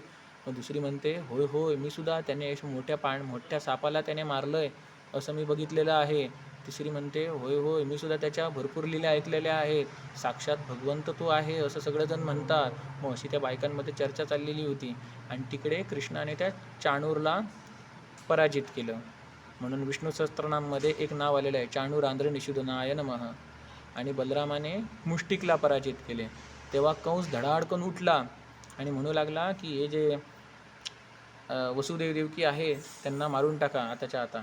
आणि या गोपींच्या ज्या काही गायी आहेत त्या गायींच्या सर्वांना मारून टाका. मग गायींना मारून टाका असं जेव्हा कृष्णाचे शब्द कानी पडले तेव्हा अत्यंत कृष्ण क्रोधित झाले. कंसावरती धावत धावत गेले आणि धावत जाऊन जी उडी मारली कंसाच्या अंगावरती आणि कंसाचा जो मुकुट होता तो धाडकन जमिनीवरती कोसळला आणि कंससुद्धा धाडकन जमिनीवरती कोसळला.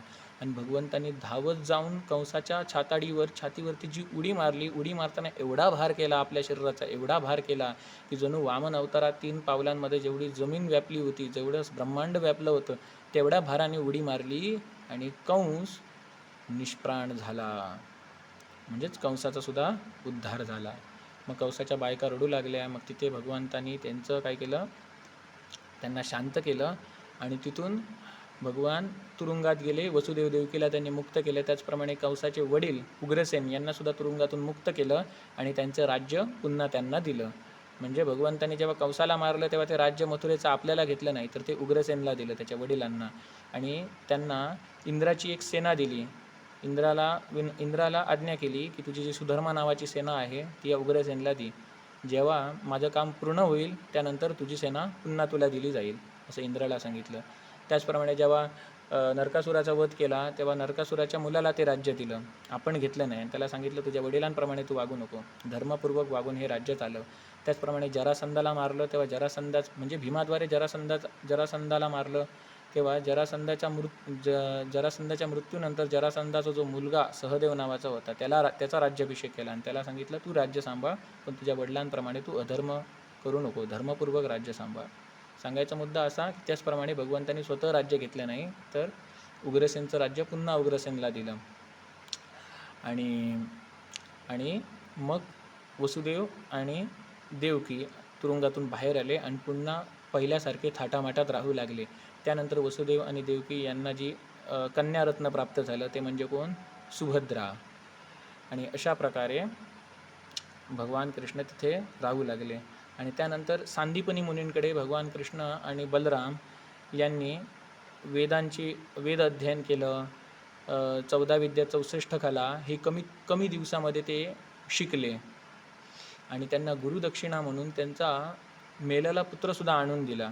तो कसा आणून दिला ते आपण पुढच्या भागामध्ये बघूया. आणि त्याचप्रमाणे मथुरा राज्य असताना भगवंताला वेगळी द्वारका नगरी बसवायची का गरज लागली हे सुद्धा आपण पुढच्या भागामध्ये बघूया. रामकृष्ण हरी.